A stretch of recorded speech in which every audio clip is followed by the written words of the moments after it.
Les podcasts du Figaro. Pourquoi a-t-on des trous de mémoire après avoir bu ? Ces absences sont-elles inévitables ? Est-il possible de récupérer ses souvenirs après un blackout ? Autant de questions qui vous ont sans doute traversé l'esprit au détour d'un lendemain difficile.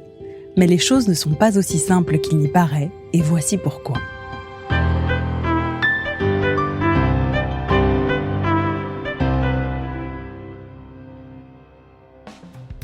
À cette nuit que les 4 d'entre nous n'oublieront jamais, lance Phil Bradley Cooper en levant son verre dans Very Bad Trip. Toute l'ironie du film est concentrée dans cette réplique. Aussi mémorable soit-elle, les personnages ne garderont vraisemblablement aucun souvenir de cette soirée. Ces derniers oublient une chose essentielle. Boire et mémoire ne font pas bon ménage.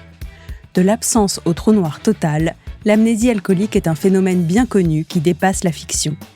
Pour certains, ça n'est arrivé qu'une fois. Pour d'autres, ce n'est pas le blackout total, mais il manque des épisodes importants. Mais alors, que se passe-t-il dans notre cerveau lorsqu'on boit ?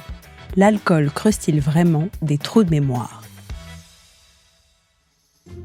Le lendemain d'une soirée arrosée, ou même parfois pendant, on a l'impression d'avoir la mémoire qui flanche. On suppose alors que l'alcool a noyé nos souvenirs. En réalité, c'est un peu plus complexe que ça. Le neurobiologiste Michael Nassila, professeur de physiologie à l'université de Picardie-Jules Verne et directeur du groupe de recherche sur l'alcool à l'INSERM, nous explique que lorsque nous sommes sous l'emprise de l'alcool, le mécanisme de la mémoire se bloque. Que l'on continue de parler et d'interagir avec les autres, mais que le cerveau n'imprime plus. En fait, boire ne fait pas oublier, il empêche la création de nouveaux souvenirs. Lorsqu'une information est captée par notre cerveau, elle est d'abord confiée à un premier service de traitement, la mémoire de travail, aussi appelée mémoire à court terme. Comme son nom l'indique, elle n'y reste pas très longtemps. Ici, sa durée de vie est de quelques secondes seulement. Pour qu'elle soit enregistrée, elle doit être transférée dans un autre département, la mémoire à long terme. C'est ici que ça se corse. Lorsque nous sommes alcoolisés, l'hippocampe, la partie du cerveau qui s'occupe de faire le relais entre les deux zones, se met en grève. Résultat des courses, les informations restent dans la mémoire à court terme. Traduction, cela entre par une oreille et en ressort par l'autre. Enfin presque.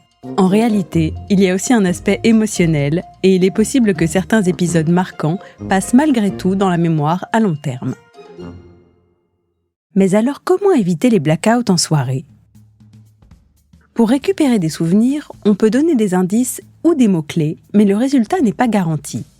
Il y a encore très peu d'études sur la récupération, mais à défaut de savoir comment retrouver la mémoire, on sait comment éviter de la perdre en premier lieu. En fait, le trou noir est un indice de consommation excessive d'alcool. À partir d'1,5 g d'alcool par litre de sang, il y a un risque de blackout, soit l'équivalent de 4 à 6 verres.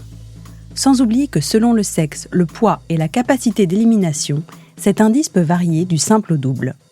Les femmes, notamment, parce que leur corps contient moins d'eau, atteignent une alcoolémie plus élevée que les hommes pour la même quantité d'alcool consommée. Autre facteur de risque, la vitesse à laquelle on boit. Plus on siffle les cocktails rapidement, plus on est susceptible de perdre les pédales. Et ça peut aller très très vite. À partir de 3 verres par heure, ça devient déjà problématique. L'ivresse éclair ou binge drinking, à savoir le fait de boire beaucoup d'alcool en peu de temps, n'impacte pas seulement notre mémoire le lendemain. Selon le scientifique, il y a aussi des conséquences sur le long terme. Ainsi, plusieurs études le prouvent, ceux qui bingent régulièrement auraient davantage de problèmes mnésiques et ils apprendraient moins bien que les autres. Pour réduire les risques, on boit doucement, jamais l'estomac vide et on n'oublie pas d'espacer les verres d'alcool avec de l'eau.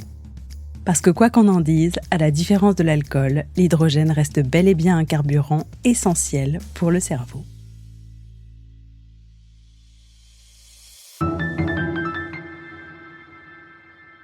Merci d'avoir écouté ce podcast. Je suis Alicia Doré, journaliste vin. Vous pouvez retrouver Parlons Vin sur Figaro Radio, le site du Figaro et toutes les plateformes d'écoute. Si vous avez aimé cet épisode, n'hésitez pas à vous abonner et à laisser votre avis. À bientôt!